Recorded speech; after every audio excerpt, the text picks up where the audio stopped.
अपने हाथों में टॉर्च लिए रणवीर और दया उस सुनसान महल की ओर बढ़े जा रहे थे।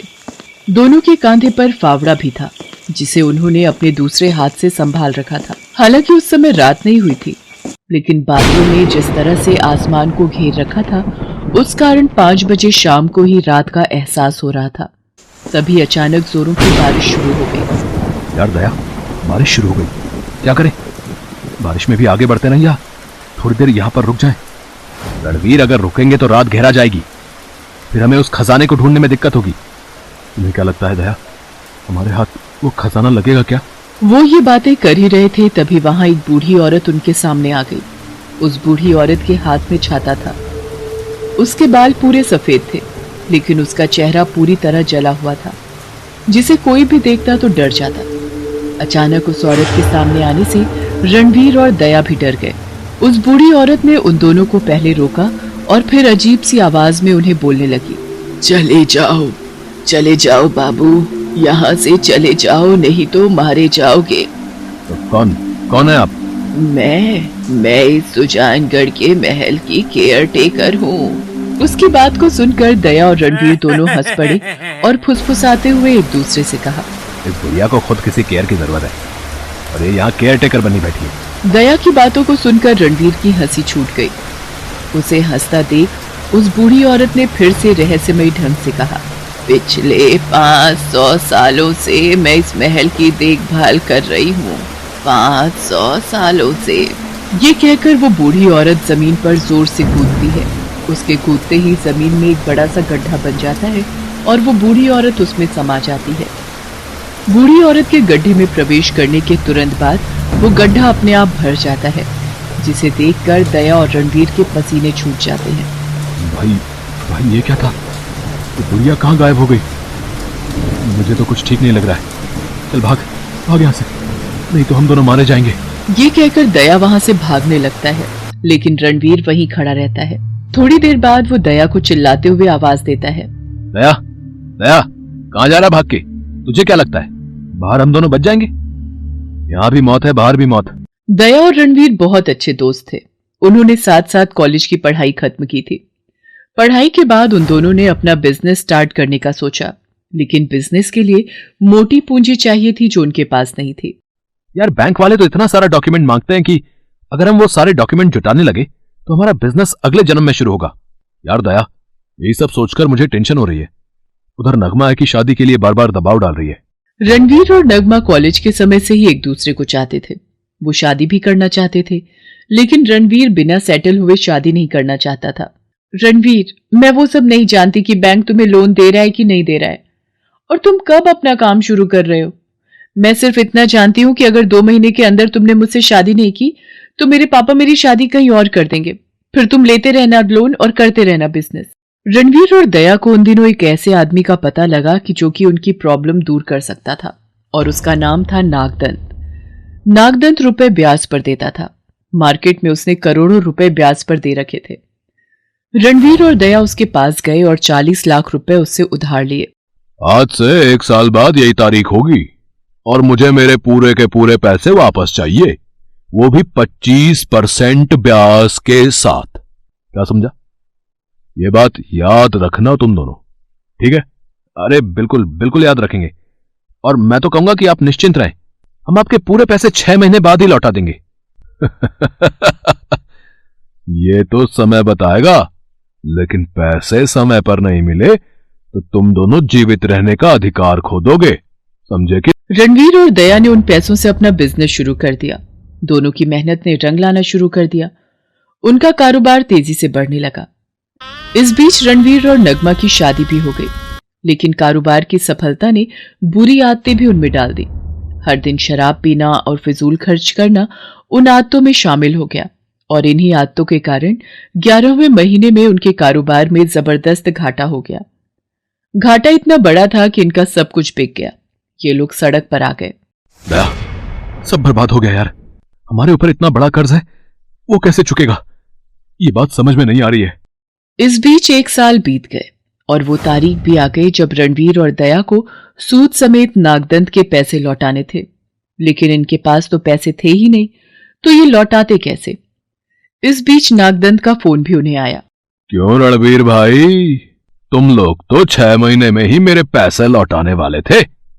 आज 1 साल पूरा हो गया, कब दे रहे हो मेरे पैसे, सूद समेत? नागदंत भाई, आप तो जानते हैं कि हमारे बिजनेस में बहुत बड़ा घाटा हो गया है। हम इस समय आपके पैसे चुकाने की हालत में नहीं है, हमें कुछ दिनों की मोहलत दीजिए। नागदंत ने 3 महीने की उन्हें मोहलत दे दी, लेकिन इन 3 महीनों में भी कुछ नहीं बदला। इस बीच एक रात की बात है, रणवीर और दया अपनी बाइक से कहीं से लौट रहे थे। अचानक उनके सामने एक आदमी खड़ा हो गया। वो नागदंत का आदमी था। उसके हाथ में बड़ी सी गन थी। उसने अपनी गन का मुंह उन दोनों की ओर किया और गोली चला दी। एक जोरदार धमाका हुआ और वो दोनों सहम गए। अरे ये तो हम पर गोली चला रहा है।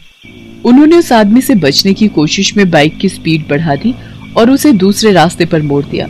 तभी फिर से रणवीर के मोबाइल पर नागदंत का कॉल आया और वो हंसते हुए बोला, क्यों रणवीर भाई, क्या सोच रहे हो, मेरे आदमी से बचकर निकल गए? इस गलतफहमी में मत रहना, क्योंकि तुम लोग बचकर नहीं निकले हो, हमने तुम्हें जाने दिया है। और हां, 72 घंटे हैं तुम दोनों के पास। मेरे पैसे वापस करो या यमराज के पास जाने का टिकट मुझसे ले लो, है? रणवीर और दया के सामने मौत से बचने के लिए 72 घंटे थे, लेकिन इन 72 घंटों में ऐसा कोई चमत्कार तो होने नहीं वाला था, इसलिए वो बहुत ही परेशान थे। तभी उन्होंने टीवी पर सुजानगढ़ के महल की कहानी देखी, जिसके बारे में बताया गया था कि वहां अरबों का खजाना छिपा हुआ है। लेकिन जो भी उस महल की ओर गया वो कभी वापस नहीं लौटा। रणवीर, हमारे पास कोई रास्ता नहीं है।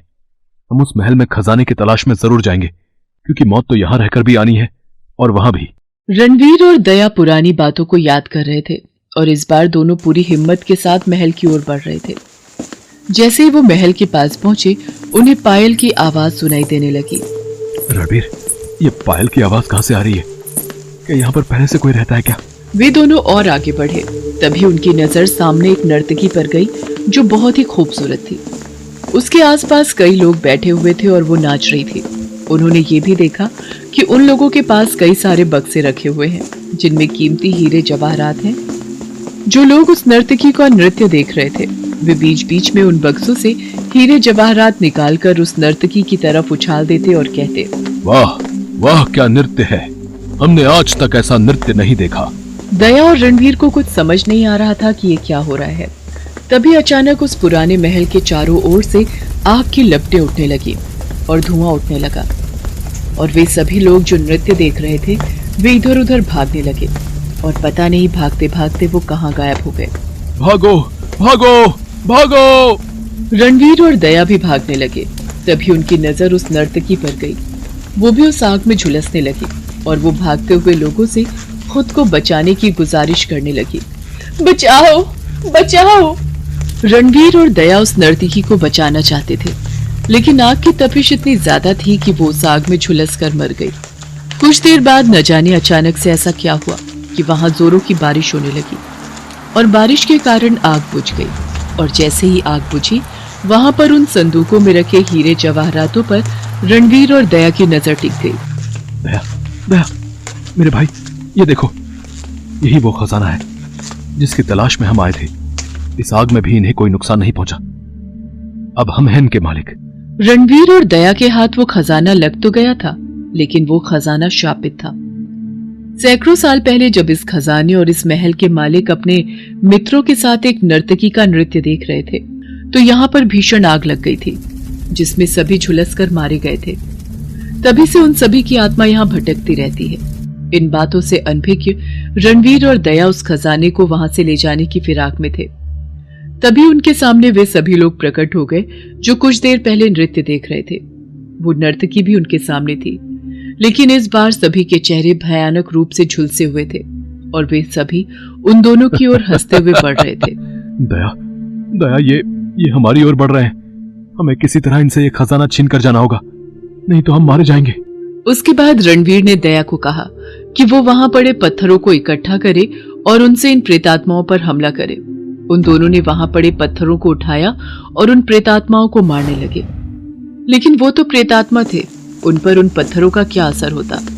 पत्थरों के वार के बावजूद भी वे उनकी ओर बढ़ते रहे। दया, दया भाग, भाग दया भाग।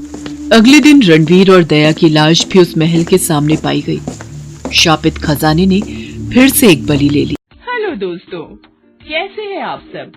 हमारी कहानियाँ देखने के लिए हमारे चैनल को सब्सक्राइब कीजिए और हाँ, बेल आइकॉन पर क्लिक करना मत भूलिएगा।